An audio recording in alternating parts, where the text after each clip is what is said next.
Okay, so in this video, I thought it would be fun to tier rank all the series that I've ever completed. So this doesn't include series where I am up to date on but are not finished. These are series that are finished and I've read them and I'm going to rank them in comparison to each other. All right, so here we are.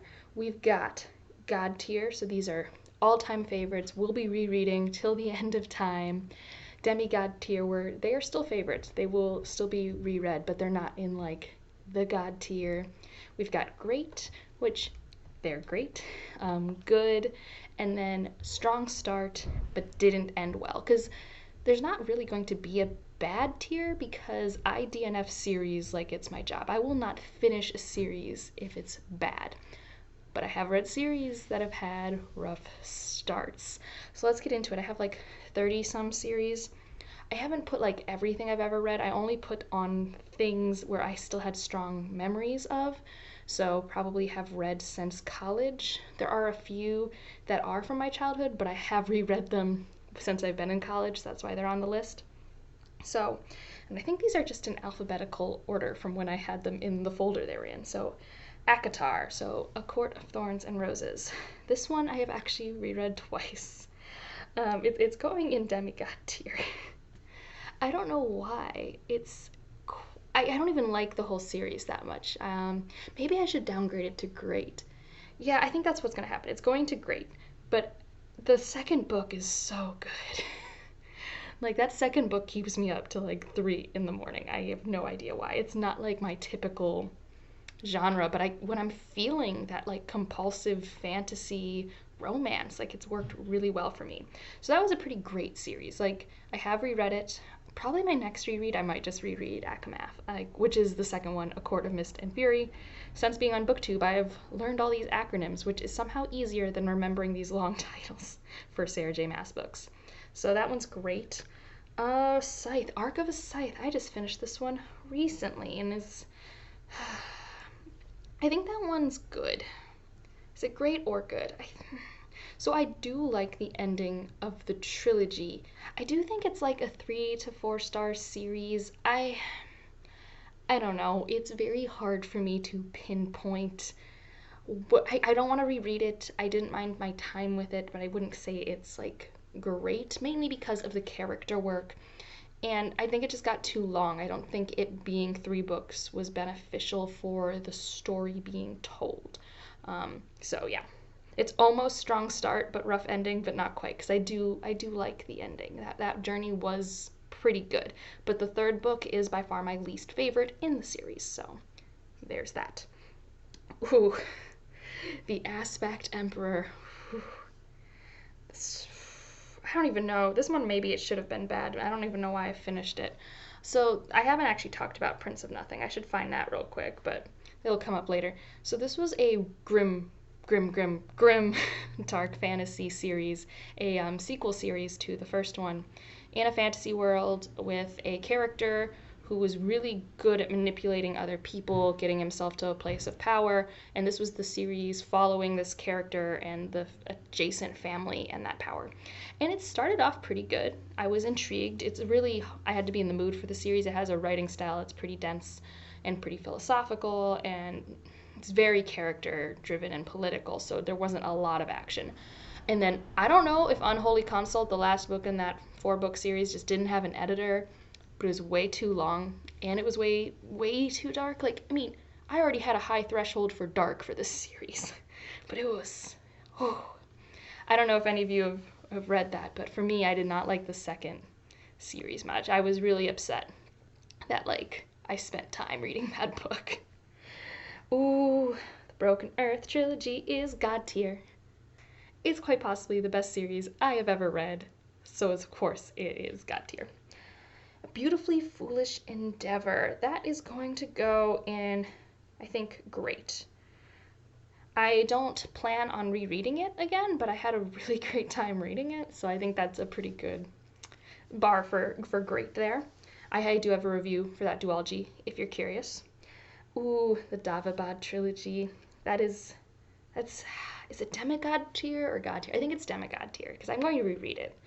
I don't think it's like a favorite of all time, But man, do I have a really good time reading that trilogy. It's got such great characters and politics and world building. I get very invested. I'm very excited to, like, in 4 or 5 years reread it. Like, it's really good. Whew. Divergence. Strong start and rough ending. So in college, when I was reading, the YA dystopians that came out, because that was when Hunger Games came out and Divergent came out, and I'm sure others, but those were the ones I read.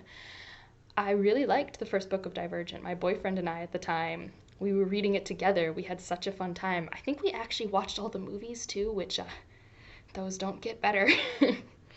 And I hate the third book. I mean, I hate it. I absolutely hated the tonal shift. I hated the ending. There was nothing redeeming about it. I used to own all 3 books and I got rid of them. I wasn't going to reread it because of that ending. Even though, like, I had a fun time, like, for what it is, it was really fun in Divergent. And yeah. Ooh, Divine Cities trilogy. This is another great one, but high end of great. Because I don't think I'll reread it, or maybe I will. I don't know, I really liked it. But I do think that I don't know if it would be enhanced on a reread. This is one that could, like, grow and be more important with time. I had a really good time with it, but I don't see myself rereading it. I haven't felt the urge to buy copies, so I think that's just great. Ooh, the Dreamblood duology, that is also demigod tier. Oh, I love those books. I think, yeah, they're over here. Also have a review for this one. I just love The Shadowed Sun so much. I mean, I don't know if The Killing Moon is, like, really rereadable for me. Like, I'm going to if I reread the duology, but The Shadowed Sun, yeah, I need to reread that one day, and it's just, dream magic, such good character work, such amazing world building, just Jemison, just great. Ooh, Farseer trilogy. I'm not rereading this, it's too heartbreaking. And it's the heartbreaking aspects and how long it is that I'm trying to figure out where it goes, because it's, like, a very well written classic fantasy, and I do really like the author. Oh goodness. I think I will put this at the end of great. Like, the only thing really knocking it down is a personal preference. They were very long and very heart wrenching at the end. Like, it was a lot of work emotionally and just, like, physically reading it. Like, amazing character work, and I do like how the threads came together at the end. Like, that was really good. I think that's what makes it great and not good, is, like, that ending and some of the reveals. The way she used a classical fantasy element that I haven't seen used in this way was really cool. So that's why it's gonna be great. But, like, it was a lot of work emotionally, and just there were lots of words on the page, so that sort of thing. Ooh, this is the first Guy Gabriel Kay I read. This is the Finnevar Tapestry. It's good. It's nothing amazing or groundbreaking for me. It was Arthurian retelling. I do think this is one of his first works. I do think that if you have issues with sexual, like, content and abuse sort of things in your books, he is not the author for you. I am pretty, unfortunately, used to it in a lot of the fantasy that I had been reading a lot of my life, so I think some scenes that really hit people hard don't faze me as much, not because I don't think they shouldn't be there. It's more just like, oh, of course, this is happening, and I can detach myself from the work enough to not make it, like, personal. But that definitely happens, particularly in the first book. So, but I mean, it was a good time. Like, I read it in the summer, and yeah, I mean, I like his writing style a lot.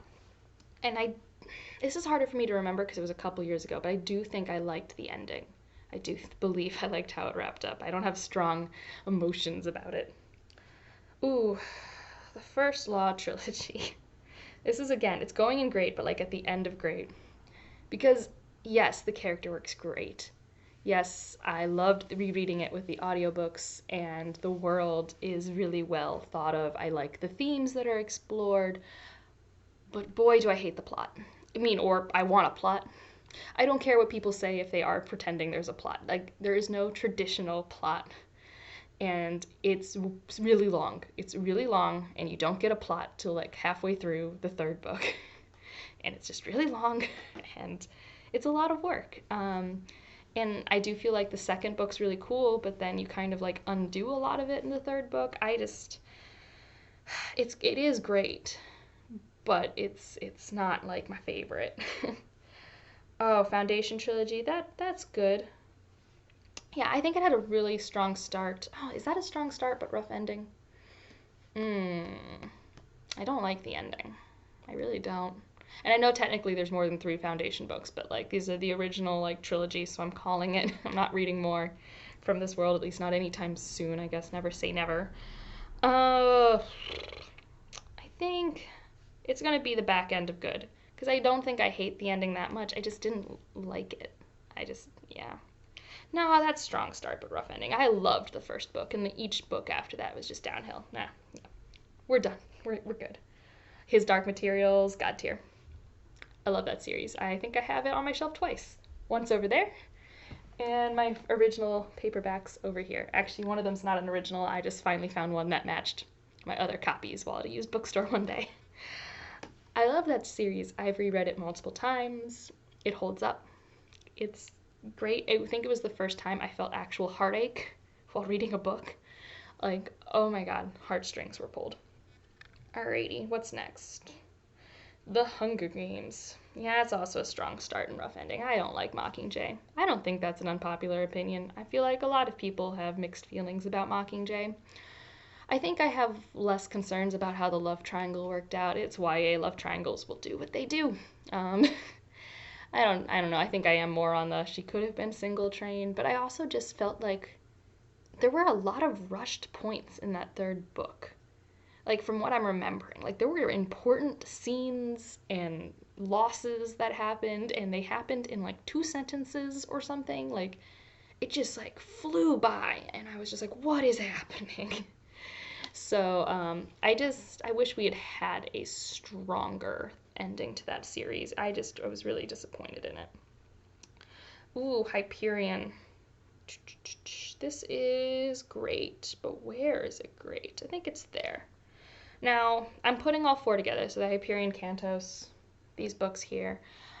But I like the first two as like a complete thought and the second two as like a complete thought because if I think of them all together, I might put it in the bottom tier just because I don't like what I consider some retconning that happens, but I generally had a really good time with it and I do plan to reread it. Yeah, especially because I will gain so much on a reread. Like the first book has so many nuggets, and the second book just flies by. Like goodness. Ooh, 100,000 Kingdoms. This is also demigod tier. I think it's above Dreamblood Duology. I really do want to reread it. I just found a bunch of N.K. Jemisin just posted a Twitter thread of all of her blogs, and she had one about Ore in the Broken Kingdoms, and now I just want to reread them. Or like, it's just interesting like reading about what the intentions of an author is, and then you're like, oh, I want to read it with that like framing, and yeah, I like the themes that are explored. There's definitely so much that I could pick up on a reread. So yeah, demigod tier. Legion, it's just good. It's a fun series. This is three Sanderson novellas, so it's about the size of a normal book. It's like 300 pages, and you have this. I don't know if he's an investigator. He's a person who solves mysteries, and he's good at it because he can read a book and learn a skill, but that turns out to be like another personality of himself that is suddenly an expert. It's interesting, and yeah, I had a good time with it. I don't remember a lot about it, which is why I just think it's good, but it's a good time. Lightbringer series. This is also demigod tier. I think slightly above City of Brass, just because of the epic scale of it, and because it does emotionally give me a little bit more. Oh, what's it called? I don't know. I just get more anxious when I read it, especially the first time through. I actually was reading the first two books a couple years ago, and then I stopped because I'm like, I am too anxious, and the series was not finished at the time, and I'm like, I just need to wait till they're all out, and then I'm just gonna binge it, which is what I did last year, and it was amazing. So yeah. Oh gosh, Lord of the Rings. Lord of the Rings. Okay, this is where I say I love what this book has done for the genre. The genre would not be what it is today without these books. I think they are wonderfully world built. They are, of course, beautifully written, but they aren't written in a way that works for my brain very well. But I do really like, once I'm in the groove of it, the battle scenes and things like that, but it's also like a plot arc that's not my favorite. I don't do well on questing plot arcs. I don't think the character works that great compared to what I like. And because of all of those things, it's high good, like the top of good. And I know this is blasphemy, but it's just not good for my brain's processing. I don't think it's a bad series. Like I said, nothing here's bad except if you hate bad endings, and then yes, the bottom tier is bad. But like for me, it just doesn't translate well. It's just a subjective thing. But I really appreciate it. I'm glad it exists. I am glad it brings so many people into the genre and that it's everyone's like favorite thing. It's just like only good for me compared to like all my other favorites. All right, now we're on to Mistborn, which is also God tier. Yeah, I have reread Mistborn multiple times, probably 3 times. I have really nice editions up here. Ryan has my mass market paperbacks, and I actually have. This is a first printing. This is like when you look at it, like only has Mistborn and Elantris written in it. It was funny because I read Elantris 2007 or something like that because I stole it out of the back seat of my stepdad's car, and he gave me Mistborn after I really liked it because he's like, oh, here's a book by the same author. And for some reason, I didn't read it for like 2 or 3 years. I was just like stubbornly like, no. And then I read it and I loved it. It's great. I don't feel like, yeah, it's just great. The Night Angel series, it's good, but I honestly didn't love reading it like much. I think you shouldn't, this is my opinion, you shouldn't read the Night Angel series after you've read the Lightbringer series because it's not nearly as good or well written. It has a lot more tropes. I also will say this book suffered from me having accidentally read a lot of assassin related fantasy at the same time. But like I really do feel like it's not very well written, or for me like it wasn't intriguing enough in world building or plot or character work. Like all the things that I want from a fantasy series, it was like just good, like only good. So that's, yeah, I mean, nothing compared. Like, I mean, you see the Lightbringer series, it's demigod tier. So it just was a disappointment as well when comparing it to a series by that author that I was really getting along well with. So, yeah. The Darkness That Comes Before. So this is the Prince of Nothing trilogy that happened before the Aspect Emperor for the Unholy Consult is, which, do I hate that more or less than Divergent? It's fine where it is. This is a good series. I don't know where to put it. Probably here. I thought it was really interesting. It's very dark, though. It's very, very, very dark. But it's like a really interesting philosophical grimdark. Like, if you want something like that, I think you should at least look into the synopsis. I don't remember much other than what I said. There is a person from a far off corner of the world and who has a particular skill of being able to manipulate others and kind of can take control of a situation.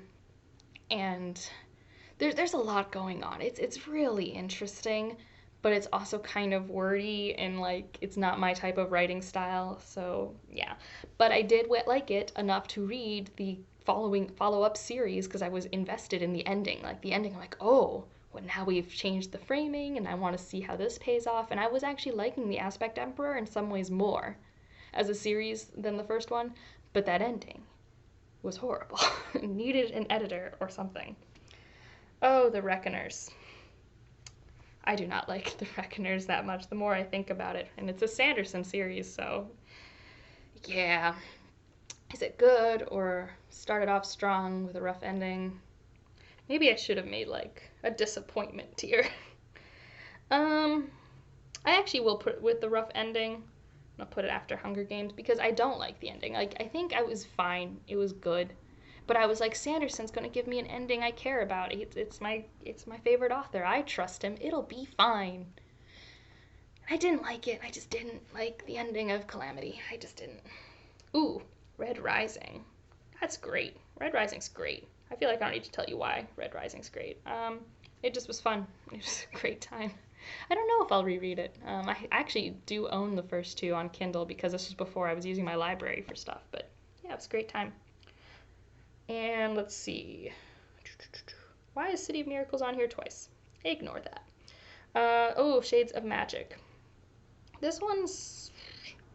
Where am I putting you? I think I'm going to put this right below Lord of the Rings. I think it's just good for me. I was talking to a friend about it this weekend. I think there's nothing wrong with it. I just think that when you have been reading a lot of adult fantasy series, which I've been doing for a long time, it wasn't that captivating to me, and it didn't have character work until right at the very end that I really liked. Like, I really liked the third book, but the first two were kind of like work. Not even work, they were quick reads. They just weren't anything to write home about. They were just good. And then the last book was like, yes, but I can't make a series just about the last book. Like, that's hundreds and hundreds of pages you have to read before there's payoff, and that's just kind of like, eh. All right, so the the Testaments, yes, strong start and rough ending. They're different books. They're completely different books. I already have a rant review for that, so you can check that out. Throne of Glass, that's just like a good series. Put it here. Really, like, I got invested and I enjoyed it, but I mean, I think my thing with Sarah J. Maas series overall is I have yet to be proven that there are actual stakes. Maybe it'll happen in her new series. Maybe. I'm trying it out. But there's something about reading 7 books and kind of knowing that your big payoff's just going to be a lot of pairing off, which is what she does, and it's fine. And I don't mind happy endings. It's just you read that last book and I don't think you feel as invested as you should. Although there were like some consequences and stuff, but I just think that's what brings it down. And I don't know how often I'll reread that one because I wasn't as into the romance of that one as I was A Court of Mist and Fury. And also, that's just like one book that gives me everything I want, and this is like 7. Oh, Twilight. That is also one that has a strong start but a rough ending. And I mean strong start in that, like, yeah, I was a 14-year-old girl who loved that series. Like, it was pretty like compulsive to read. But even as a 15 or 14-year-old girl, whenever that last book came out, that was a bananas book. I think that's why I never reread it. I got rid of them. I was just like, this is a dumb ending. Like, it was just dumb. I didn't like it. I didn't. Yeah. I just, oh, also, I guess you probably follow Michael Knipp if you follow me, but he has like reviews for each of the books, and they're great. I highly recommend. And, oh, the villains. I liked that a little bit more than Shades of Magic, but I'm still going to just put it in good. I mean, I thought these were great pleasure reads. I enjoyed them for that, but I don't remember a lot about them. The character work was fine. I think there's just something in how V.E. Schwab does character work that I feel detached from the characters, and like it's not how I like to be. And I don't think it's necessarily something she's doing wrong so much as it's the way she writes just doesn't process that into my brain. It just happens. And let's see, the last one is the Winternight trilogy. Oh, such a great trilogy. That is demigod tier. That is so good. Definitely rereading it. That's a series that just gets better with each book installment. So good. Yeah. So those are the series. Those are all of the series that I have put on this list that I've completed, that I've read, like, since college. I don't know if you have any thoughts about any of these series. I'd love to hear about it down below. I would love to see other people doing this. I love following tier rankings and seeing what people think about stuff. I just thought it would be interesting. And yeah, otherwise, if you've made it this far, you can just always leave me an emoji if you just want me to know you were here. You can choose. But like if you like it, subscribe if you want to, and I will see you in the next one. Bye.